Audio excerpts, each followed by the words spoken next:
देखिएगा, आज हमें दो बातें और डिस्कस करनी है फिर, ताकि हम अपने बाकी के भी क्वेश्चंस कर सकें। तो चलिएगा, हेडिंग डालेंगे सभी जने।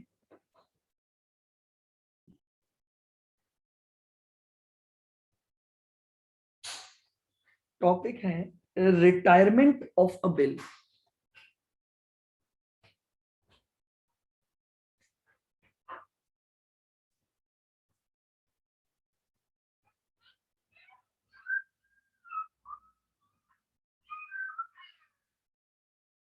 Retirement of a bill.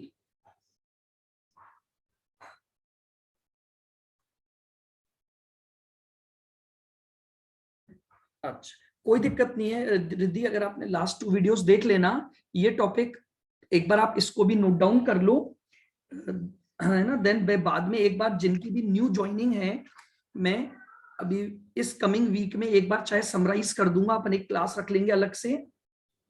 एक बार जब आप सारा वीडियोस देख लोगे, अगर कोई लिंक नहीं बैठेगा तो जो भी है, कौन कौन है, रिद्धि और ईशा,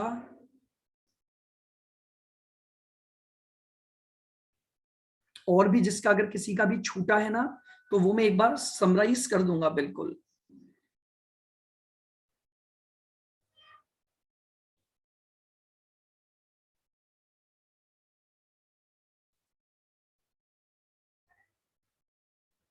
है ना, आराम से इनके वीडियोस देख लें, कोई दिक्कत नहीं है, हो जाएगा कवर अप अपना सारा।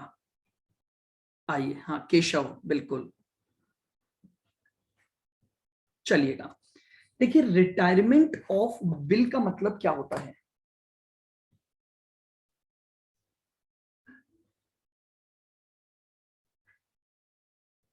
लिखेंगे making the payment of a bill, making the payment of a bill before the date of maturity, before the date of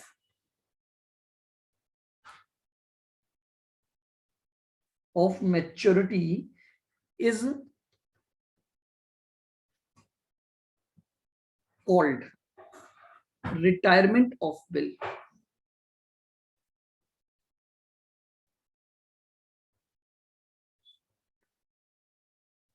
retirement of bill, यानी अगर मान लीजिए आपने बिल लिखा था, देखिएगा ये ड्रॉअर है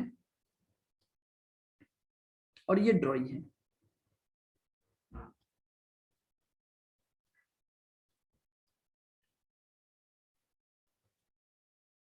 और ये ड्रॉइंग है।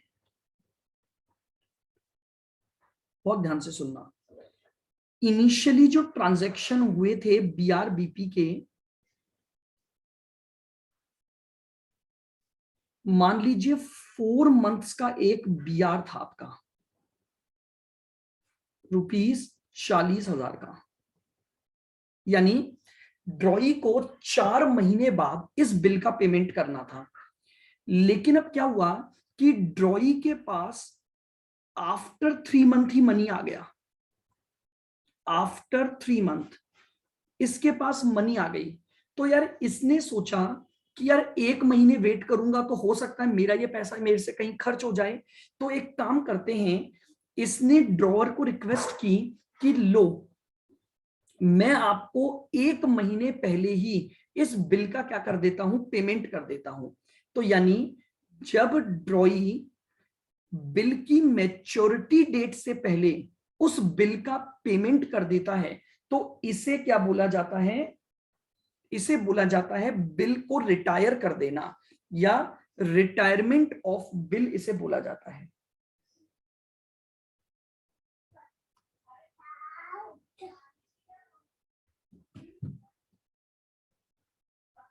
Holder of bill provide, holder of bill provide an interest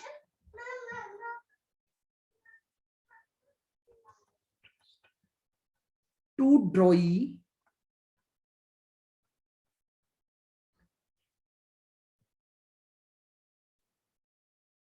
for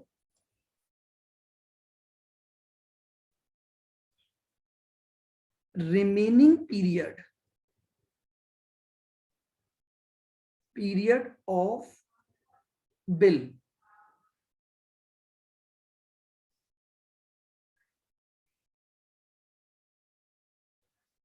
Holder of bill provide an interest to drawee for the remaining period of bill at an agreed rate. At an agreed rate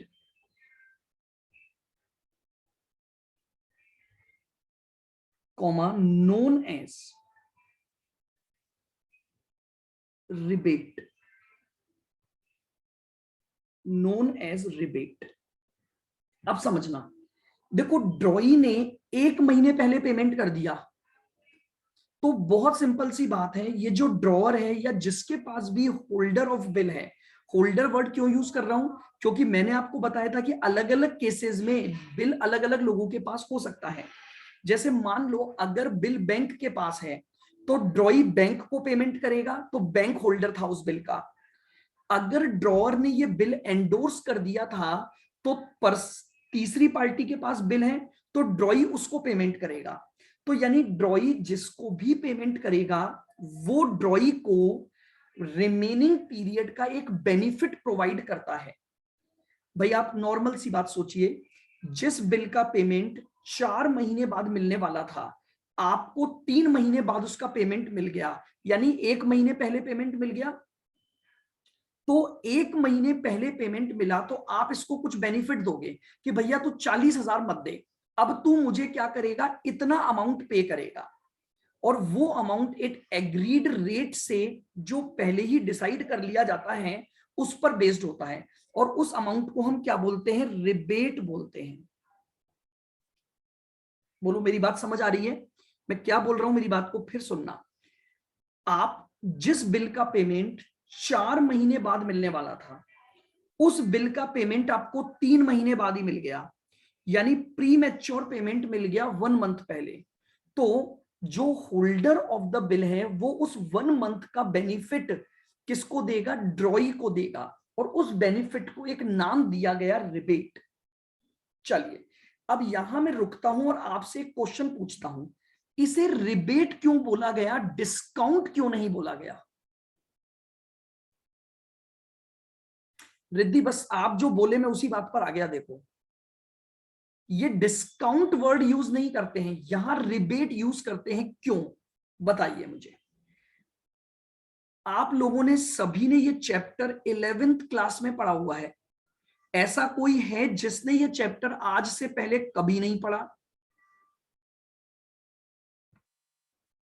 सबने पढ़ा है, बताइए। चलो देखते हैं, हमारे new student से हम बात करते हैं। रिद्धि बता सकते हो आप? ईशा, केशव, मेरा क्वेश्चन समझ आ गया? भाई इसे डिस्काउंट क्यों नहीं बोला गया, डिस्काउंट ही तो दिया उसने, लेकिन यहां पर डिस्काउंट की जगह रिबेट शब्द का यूज किया गया अकाउंट्स में, ऐसा क्यों? यानी इसका मतलब ये हो गया कि डिस्काउंट और रिबेट अलग बातें हुई। डिस्काउंट वर्सेस रिबेट, और आज का हमारा डिबेट भी यही है। हाँ बोलिए सर। डिस्काउंट तो मतलब जब हम बाय करते हैं तभी अपन को प्रोवाइड कर देता है, वो तो एक ऑफर होता है। और सर रिबेट तो एक रिडक्शन हुआ ना। थोड़ा और एक्सप्लेन करो। सर मतलब रिबेट तो अगर हमने जल्दी पैसे दे दिए तो उन्होंने मतलब एक रिडक्शन किया है, मतलब एक रिटर्न दिया है क्योंकि हमने जल्दी पेमेंट किया है। तो और डिस्काउंट नहीं बोल डिस्काउंट, सकते इसको कि उसने हमें जल्दी पेमेंट किया तो हमने उसको डिस्काउंट दे दिया जल्दी पेमेंट करने की वजह से? सर डिस्काउंट तो अपन को परचेज के टाइम ही मिल जाता है ना, वो बाद में थोड़ी अच्छा मिलेगा। अच्छा, चलो अब आपकी इस बात पर मैं आता हूं। मुझे एक बात बताओ दिया, आपने कैश डिस्काउंट वर्ड सुना है? Yes sir. परचेस के टाइम पर जो डिस्काउंट मिलता है उसे ट्रेड डिस्काउंट बोलते हैं। लेकिन अगर आपने उधार माल बेचा और सामने वाला व्यक्ति आपको जल्दी पैसे दे रहा है तो आप उसे एक डिस्काउंट देते हो जिसे कैश डिस्काउंट बोलते हैं, उसे कैश रिबेट नहीं बोलते आप। बोलो एग्री मेरी बात से? Yes sir. कैश डिस्काउंट इसीलिए मिलता है क्योंकि आप अर्ली पेमेंट कर रहे हो। Yes sir. तो ये भी तो अर्ली पेमेंट है। अगर ये अर्ली पेमेंट है तो इसे रिबेट क्यों बोला गया? हाँ दोबारा समझाऊंगा ईशा, बिल्कुल। मैं मेरी बात को सुनना, वापस से सभी जने सुनो। देखो जितना आप कम्युनिकेट करोगे, देखो बहुत अच्छा था, रिया ने बात की, उसको जो चीज ध्यान थी वो बोला। मैं यही चीज बोलता हूं, हम 11th क्लास में कुछ कॉन्सेप्ट्स को वीक करके आए हैं। मेरी बात को फिर सुनना, मैं क्या बोलना चाह रहा हूं। हाँ ईशा सुनोगे बहुत ध्यान से। देखो आप ये मानते हो कि ड्रॉई ने 1 महीने पहले पेमेंट कर दिया, यानी जिस बिल का पेमेंट ड्रॉवर को 4 महीने बाद मिलने वाला था उसे 3 महीने बाद ही वो पेमेंट मिल गया। तो क्या 1 महीने पहले पेमेंट मिला या नहीं मिला? बताओ, बोलो ईशा, 1 महीने पहले पेमेंट मिला? Yes sir. हाँ। अब मैं आपको ये बोल रहा हूं, जब आप प्री पेमेंट कर रहे हो ना, तो आपको एक बेनिफिट मिलता है। किसको? ड्रॉई को। कौन देगा? ड्रॉवर दे रहा है, क्योंकि इस समय यही होल्डर है। तो ये जो होल्डर है वो इसको एक बेनिफिट प्रोवाइड कर रहा है कि भैया 1 महीने का इंटरेस्ट काट दो और बाकी का पैसा मुझे दे दो। तो मैं ये बोल रहा हूं, आपने एक तरह से ड्रॉई को एक बेनिफिट दिया कि नहीं दिया 1 महीने के पीरियड का? और मान लो अब ड्रॉई को आपको 39,400 पे करने पड़े, तो मुझे बताओ आपने उसको कितना बेनिफिट दे दिया? बोलो ईशा, बेनिफिट कितना दिया? 600। अब मेरा क्वेश्चन ये है, ये 600 में डिस्काउंट नहीं बोल रहा हूं, मैं इस 600 को रिबेट वर्ड यूज कर रहा हूं। क्यों? क्या ये डिस्काउंट नहीं है ईशा? एक बार बताओ मुझे। क्या मैं ये नहीं बोल सकता कि भैया चूंकि तुमने मुझे जल्दी पेमेंट किया तो मैं तुम्हें 600 रुपए का डिस्काउंट दे रहा हूं? Yes sir. मेरी बात से एग्री हो? बिल्कुल। हाँ। लेकिन फिर आपने आज तक इस चैप्टर में डिस्काउंट की जगह रिबेट यूज किया है। ध्यान है क्या 11th क्लास की एंट्रियां? Yes sir. रिबेट यूज किया? हाँ। क्यों किया बताओ? क्या आपने कभी अपने टीचर से पूछा कि सर ये रिबेट वर्ड क्यों आया, या नहीं पूछा? कोई भी भाई? सर सबने? रिबेट का वापस बोलो रिद्धि। सर रिबेट एक तरह से एक रिफंड हो जाता है। और सर रिफंड कैसे हुआ जानते हो रिद्धि? सेल कर सुनो 1 मिनट रिद्धि, मैं आपकी इस बात पर बोलूंगा। रिफंड तब होता है जब पहले वो मुझे 40,000 दे और फिर मैं उसमें से 600 रुपए उसको वापस दूं। क्या रिफंड इसी को बोलोगे?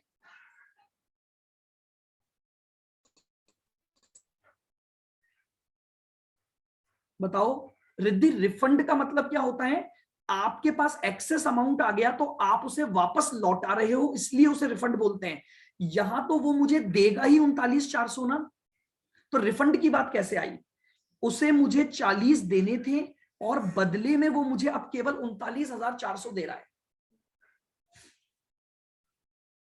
तो मेरा क्वेश्चन सिर्फ इतना सा है, क्या आप इसे डिस्काउंट बोल सकते थे या नहीं बोल सकते थे? मैं तो पहले ये पूछ रहा हूं, बताओ। बाकी भी बताइए भाई, देखो कम्युनिकेट करो। आज हर्षिता कहां गई? हर्षिता, मानसी, सलोनी, साविका, पंकज, पंकज है नहीं शायद, मयंक, लोकेश, केशव, बताओ भाई। मैं बहुत बेसिक, देखो डरने की रिक्वायरमेंट नहीं है, कोई बात नहीं। हमारी जो 11th की कमियां रही हम उन्हें यहां दूर करेंगे, ताकि भविष्य में अगर कोई आपसे पूछे तो आपको पता होना चाहिए ये 2 टर्म यूज हो रही है, तो इसका मतलब इसका कोई रीजन तो होगा। क्या आप इस बात से एग्री हो कि मैं इसे डिस्काउंट ना बोलकर रिबेट शब्द यूज कर रहा हूं? वो क्यों? Yes sir. लेकिन हम 11th में कभी ध्यान नहीं देते थे। हमारे को जब एंट्रियां लिखवाई गई, हमारे टीचर ने कहा डिस्काउंट लिखो, हमने डिस्काउंट लिखा। उसने कहा यहाँ रिबेट लिखो, बोले हम टर्म रिबेट। लेकिन कभी भी आप लोगों ने फोकस नहीं किया इस बात पर कि यार ये भी तो एक डिस्काउंट ही है, फिर इसे रिबेट क्यों बोल रहे हैं, हम डिस्काउंट क्यों नहीं बोल सकते, इसे नहीं बोल सकते। अब मैं आता हूं अपनी इसकी बेसिक डेफिनेशन पर, डिस्काउंट क्या होता है और रिबेट क्या होता है। सुनना, जब पेमेंट करते समय, प्री पेमेंट करते समय, ध्यान से सुनना, डेफिनेशन जो अकाउंटेंसी में गिवन है मैं उस पर बात कर रहा हूं। प्रैक्टिकल लाइफ में तो ये दोनों एक ही होते हैं जनरली, हम जनरली रिबेट बोलते हैं या डिस्काउंट बोलते हैं, but in definition of accountancy ये दोनों अलग हैं और आपके चैप्टरों में इसी आधार पर इनको यूज किया गया है। सुनना, जब ड्रॉई पेमेंट कर रहा है ड्रॉवर को और अगर ये बोले कि मुझे कोई बेनिफिट दो, उसे डिस्काउंट बोला जाता है। यानी डिस्काउंट हमेशा मांगने पर दिया जाता है, कभी भी डिस्काउंट अपने आप नहीं होता। आप प्रॉम्प्ट पेमेंट कर रहे हो तो आप सामने वाले से पूछते हो कि भैया डिस्काउंट दे रहे हो क्या, मैं आपको कैश दे रहा हूं, क्या आप मुझे कुछ डिस्काउंट देना चाहते हो। मेरी बात को सुनना बहुत ध्यान से। जब पेमेंट करने वाला प्री मैच्योर पेमेंट पर कुछ बेनिफिट की डिमांड करता है कि भैया मैं आपको एडवांस में पैसा दे रहा हूं, मैं आपको सारा का सारा कैश पेमेंट दे रहा हूं, तो प्लीज आप मुझे क्या दे दो, कुछ डिस्काउंट या बेनिफिट दे दो, तब इस वर्ड को डिस्काउंट यूज किया जाता है हमेशा। लेकिन जब ये व्यक्ति बेनिफिट प्रोवाइड करेगा, जब ये व्यक्ति बेनिफिट प्रोवाइड करेगा, अब ये नहीं मांग रहा, ये बोल रहा है कि तुमने मुझे प्री पेमेंट किया तो अब तुम्हें मैं जो बेनिफिट दे रहा हूं इसे रिबेट बोला जाता है, इसे रिबेट बोला जाता है और यहां पर इसे डिस्काउंट बोला जाता है। आप मेरी बात को समझना बहुत ध्यान से। आप 1 महीने पहले पेमेंट दे रहे हो ना, ये ना देना चाहे तो कोई दिक्कत नहीं है, बोलेगा मत दे, तू मुझे 1 महीने बाद दे देना, तू मुझे 40,000 दे दे। भैया समझो, मुझे तो 40 मिलने थे, 1 महीने बाद मिलने ना, मैं तो शुरू से ही मानकर बैठा था कि मुझे 4 महीने बाद 40 मिलेंगे। अब तू 3 महीने बाद आया तो इसके पास पावर नहीं है कि ये डिस्काउंट मांग सके, लेकिन इसके पास ये पावर है कि ये सामने वाले को बोले कि भैया चूंकि तूने मुझे 1 महीने पहले पेमेंट किया तो मैं तुझे 1 महीने का बेनिफिट देता हूं।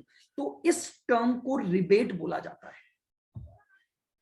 आप इसको पढ़ते ध्यान से तो ही आपको डिफरेंस समझ आता। जो बिल का होल्डर है, जब वो ड्रॉई को एग्रीड रेट से प्रोवाइड करता है तो रिबेट बोलते हैं।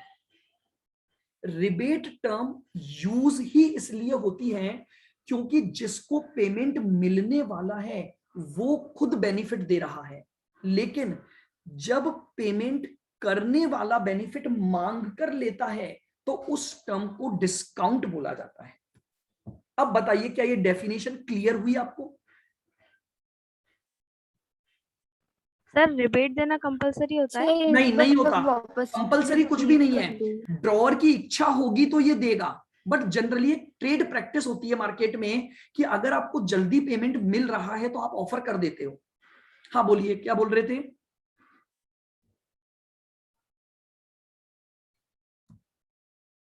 सर जो आपने डेफिनेशन लिखी रिबेट की, उससे एक बार वापस से रिपीट कर दो, मतलब हाँ, कनेक्ट करके। मैं कनेक्ट कर देता हूं, बिल्कुल। देखो, मैं इस स्कोप से बाहर आता हूं, एक नॉर्मल पर बात करता हूं, सुनना ध्यान से। देखो क्या होता है, जैसे आप रिद्धि है ना,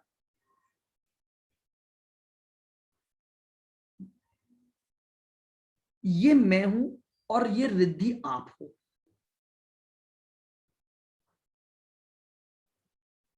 ठीक है? रिद्धि अब मेरी बात को बहुत ध्यान से सुनना। आप मेरे पास आए और आपने मुझसे बोला सर मैं सीए में फाउंडेशन की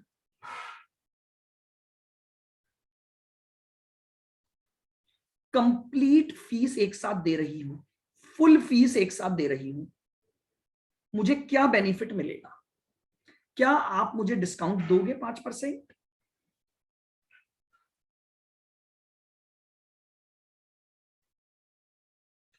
बताओ रिद्धि, आप यही बोलोगे इसी तरह से आके मेरे पास? Yes sir. तो जानते हो, अब अगर मैं आपको ये बेनिफिट दे रहा हूं आपके मांगे जाने पर, तो हम अपनी बुक्स में जो अकाउंटिंग करेंगे ना, उसे डिस्काउंट की अकाउंटिंग बोला जाता है। मेरे लिए ये खर्चा हो गया तो मैं डिस्काउंट का खर्चा डेबिट करूंगा, आपके लिए ये फायदा हो गया, आप डिस्काउंट की इनकम बुक कर दोगे। यानी अब आप मेरे पास आए थे और आपने डिमांड की कि चूंकि मैं फुल फीस दे रही हूं, बहुत ध्यान से सुनना, चूंकि मैं फुल फीस दे रही हूं तो क्या आप मुझे 5% बेनिफिट दोगे? मैं 5% फीस कम करके दे दूं। तो आपके मांगे जाने पर अब अगर मैंने आपको दिया तो it will be called as discount. बोलो, यहां तक क्लियर हो गया? Yes sir. आओ अब रिद्धि अपन एक दूसरी सिचुएशन पर बात करते हैं। ये मैं हूं और ये रिद्धि है।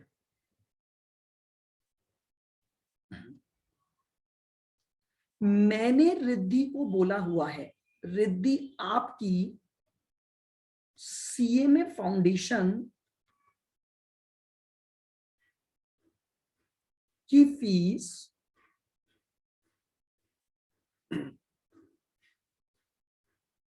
आफ्टर 2 मंथ आप मुझे दोगे, या आफ्टर 3 मंथ ले लेते हैं। बताओ मैंने रिद्धि को कितना क्रेडिट पीरियड दिया हुआ है? 3 मंथ। यानी 3 मंथ के बाद ही, मैं तो शुरू में ये मान के चल रहा था ना कि मेरे पास रिद्धि का पैसा 3 महीने बाद आएगा। बोलो एग्री सभी जने? Yes sir.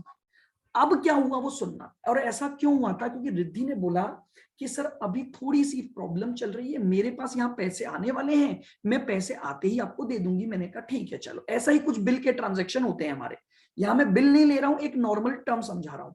अब क्या हुआ, मेरे पास पैसा कब आने वाला है? Sir after 3 month. 3 मंथ। अब क्या हुआ कि है ना, 1 महीने बाद ही रिद्धि के पास पैसा आ गया, 1 मंथ आफ्टर द ट्रांजेक्शन, यानी 2 महीने पहले, 1 मंथ आफ्टर द ट्रांजेक्शन। अब मुझे एक बात बताओ, मैं तो शुरू से ये सोच के बैठा था ना कि 3 महीने बाद पैसा आएगा यस सर। और फीस आ जाएगी। अब रिद्धि मेरे पास आई, सर मेरे पास अमाउंट अरेंज हो गया है, मैं आपको फीस दे देती हूं। अब मुझे एक बात बताओ, जो पैसा मेरे पास आज से 3 महीने बाद आने वाला था, वो 1 महीने बाद आ गया, मतलब 2 महीने पहले आ गया। Yes sir. अब अगर मैं रिद्धि को ऑफर कर रहा हूं कि चूंकि तुम मुझे 2 महीने पहले पैसे दे रही हो, तो मैं भी तो इस 2 महीने वाले जो पैसा मेरे पास 2 महीने पहले आ गया, मैं उसको अपने अगर बैंक में डालूंगा तो कुछ इनकम कमा सकता हूं कि नहीं कमा सकता? Yes sir. इंटरेस्ट कमा सकता हूं ना इस फीस पर अब मैं।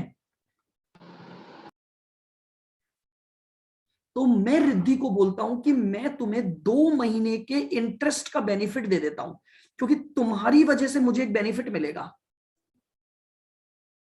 भाई मैं तो मान के चला था कि 3 महीने बाद पैसे दोगी तुमने 1 महीने बाद ही मुझे फीस दे दी, तो 2 महीने का जो इंटरेस्ट बनता है मैं तुम्हें उसका बेनिफिट दे देता हूं। अब बेनिफिट किसने दिया, रिद्धि ने मांगा या मैंने दिया? सर आपने दिया। मैं ना भी दूं तो कोई बात नहीं है, आप मत दो पैसे, मेरे को 3 महीने बाद दे देना।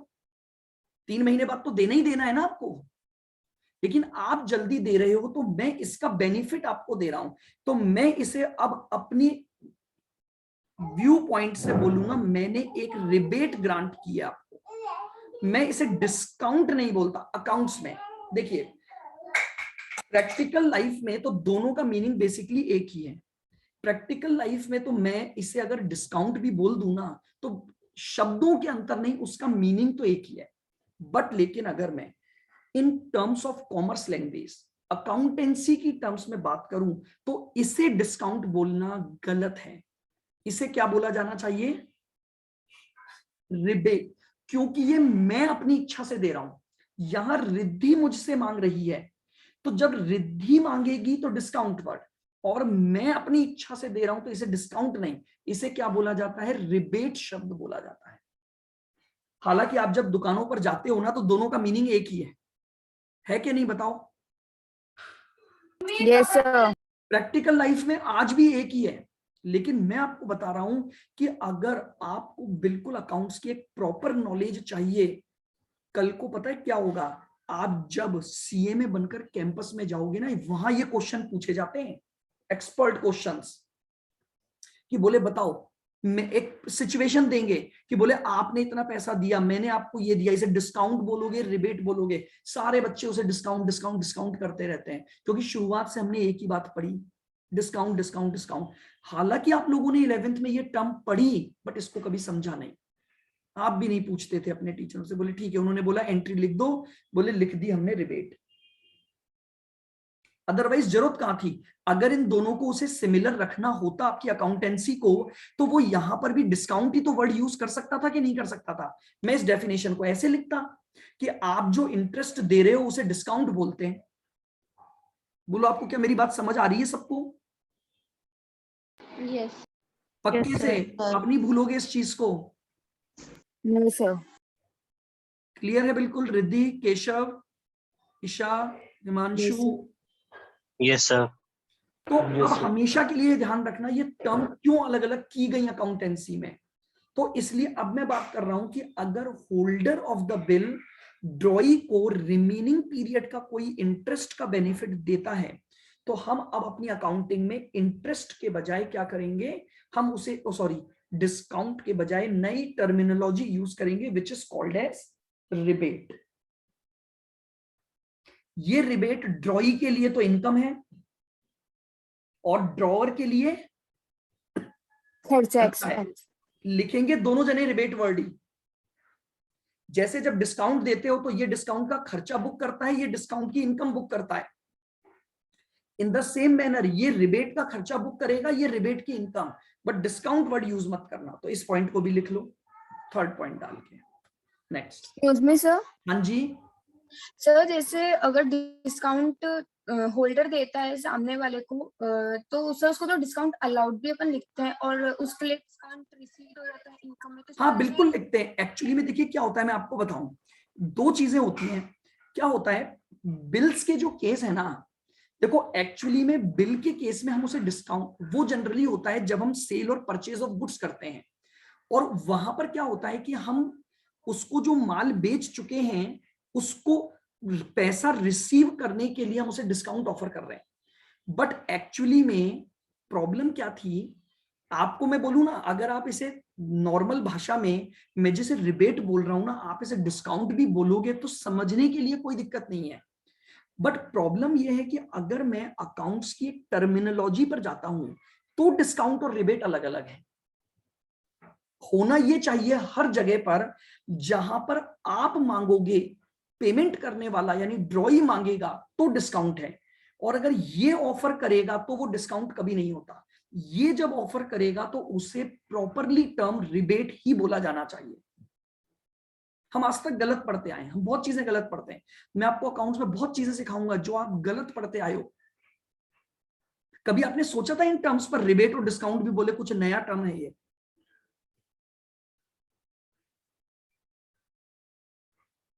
बोलिए।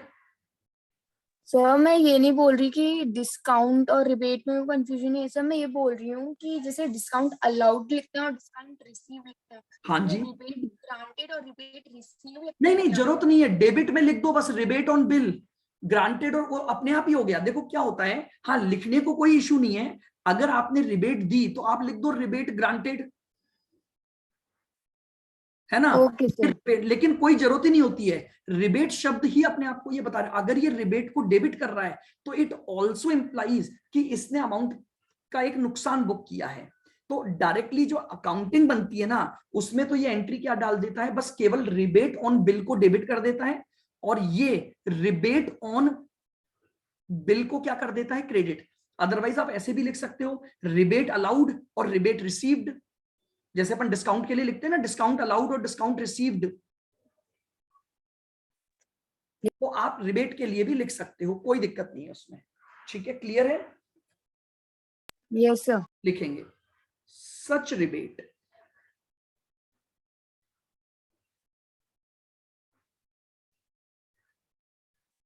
such rebate is an income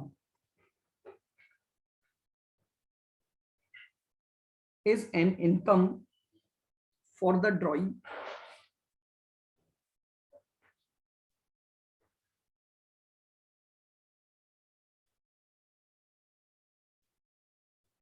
and expense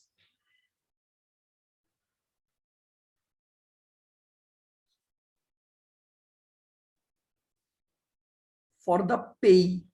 यहाँ पेई लिखना, ड्रॉअर मत लिखना, क्योंकि ड्रॉअर के पास बिल होगा तो वो डिस्काउंट देगा, वो अपना खर्चा बुक करेगा, अगर एंडोर्सी के पास होगा तो वो बुक करेगा। तो इसलिए ये जो रिबेट है वो ड्रॉई के लिए तो इनकम बनी और पेई के लिए वो क्या बनेगा, एक खर्चा बनेगा।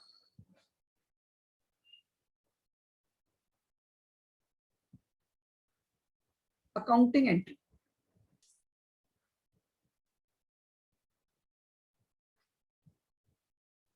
अकाउंटिंग एंट्री क्या बनेगी,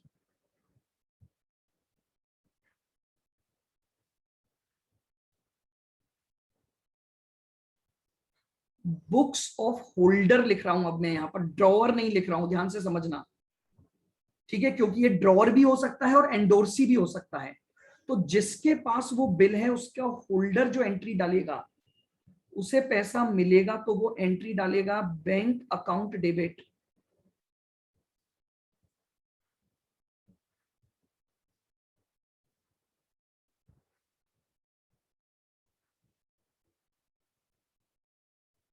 rebate on bill account debit,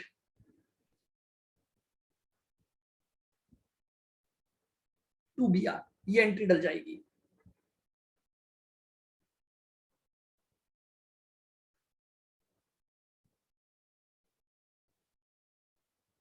books of drawing,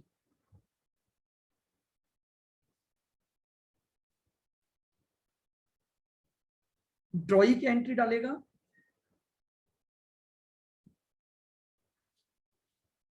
bills payable account debit,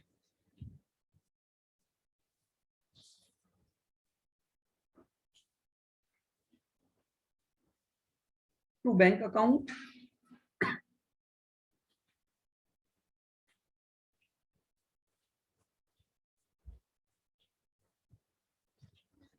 to rebate on bill account. ये आप किसकी अकाउंटिंग एंट्री हो जाएगी,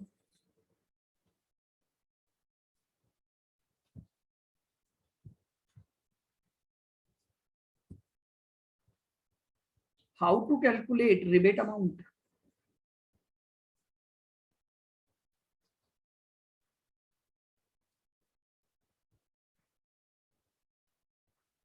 इसका अमाउंट निकालेंगे कैसे, how to calculate rebate amount,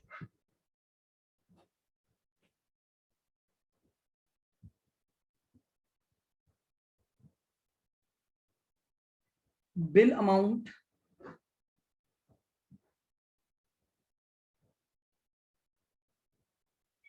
into rate of interest upon 100 into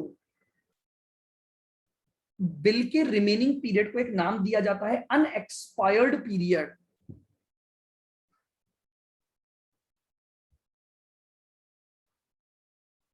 unexpired period का मतलब जितना भी पीरियड अभी बचा हुआ है डिवाइडेड बाय 12। इस तरीके से आप अपने रिबेट का अमाउंट कैलकुलेट कर सकते हैं।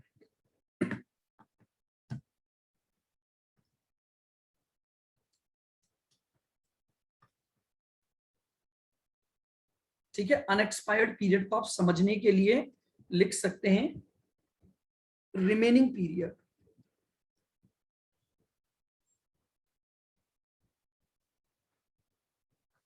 जितने टाइम पहले पेमेंट आ गया उसका जो पीरियड बचा उस पीरियड के लिए अपन क्या निकाल लेंगे, उस पीरियड के लिए अपन रिबेट का अमाउंट निकाल लेंगे। तो इस फॉर्मूले को आपको लगाना है।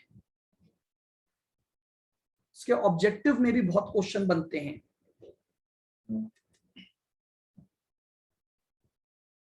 देखिएगा एक एग्जांपल से मैं आपको समझाऊंगा।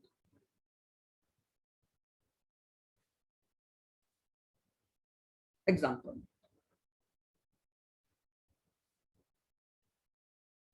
शॉर्ट में लिखवा रहा हूं हम, ताकि उसको बस कैलकुलेशन समझ सके।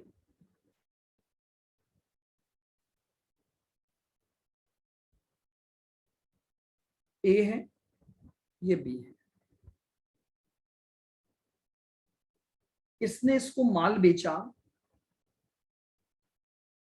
Goods 10,000,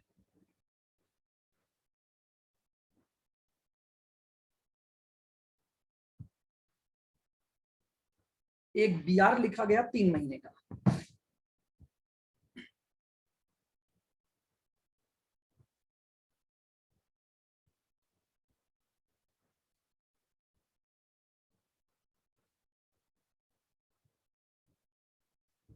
one month before due date, 1 महीने पहले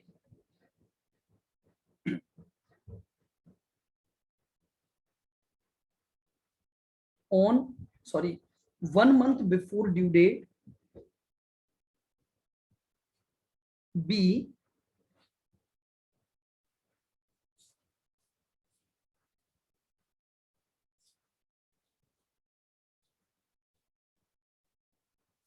paid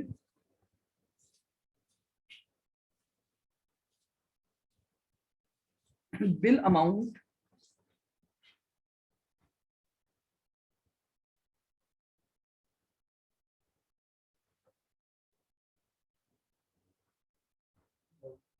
under a rebate of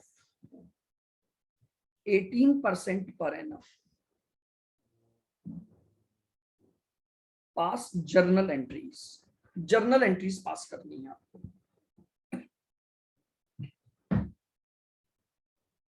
तो देखिए मैं माल खरीदने बेचने और बीआर की एंट्रियां नहीं लिखवा रहा हूं, वो अब आप हर क्वेश्चन में करते करते आप परफेक्ट हो चुके हैं।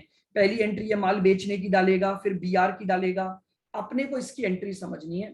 बुक पहले तो रिबेट का अमाउंट निकाल लो, बताइए रिबेट अमाउंट कैसे निकालोगे? बिल अमाउंट कितना है? 10,000, उस पर 18% इंटरेस्ट रेट इनटू कितने महीने पहले पेमेंट मिल गया? 1/12, तो 1/12, बताओ कितना अमाउंट आ गया? 150 रुपीज 150 की रिबेट की अकाउंटिंग हो जाएगी।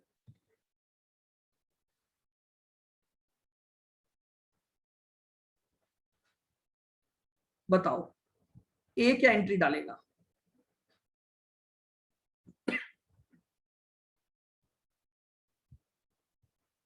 Sir bank debit, bank debit, rebate debit to BR. बताओ अगर 150 रुपए का खर्चा हो गया तो कैश कितना मिला आपको? 9,850, 9850, और टोटल बिल आ गया 10,000 का। क्या बताइए, सभी को एंट्री क्लियर है? बिल्कुल यस सर। Yes sir. और बुक्स ऑफ बी, तो बी की एंट्री डालेगा बिल्स पेबल अकाउंट डेबिट 10,000,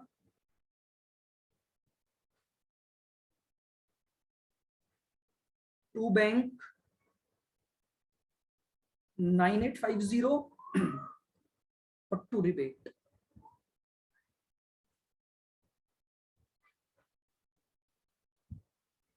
बताइए भाई, आप लोग भी बताइए जो बिल्कुल न्यू ज्वाइनिंग है। ईशा, केशव, रिद्धि, क्या समझ में आया ये वाला टॉपिक? रिटायरमेंट ऑफ बिल का मीनिंग, उसकी सारी कैलकुलेशन और उसकी अकाउंटिंग यस सर। अच्छे से बिल्कुल। क्योंकि देखिए हो सकता है बीच में अभी आपने पूरी क्लासेस नहीं सुनी हो तो वो लिंक थोड़ा सा नहीं बैठता, बट फिर भी बेसिकली रिबेट की अकाउंटिंग का ये कॉन्सेप्ट है।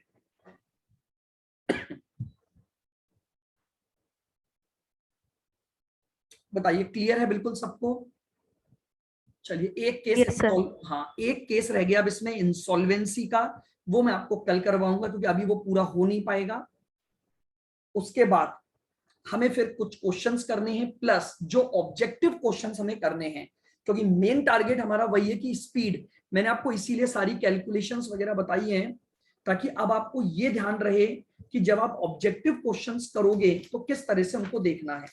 तो हम इसके तुरंत बाद अपने स्टडी मटेरियल के जो ऑब्जेक्टिव क्वेश्चंस हैं हम उन पर भी डिस्कशन करेंगे। फिर कुछ क्वेश्चंस मैं बनाकर दूंगा,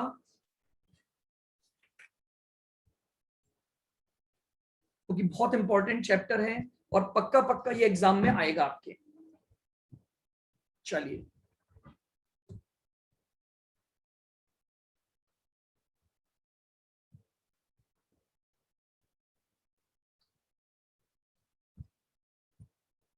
मैम आ गई क्या? मैम नहीं आई, कोई बात।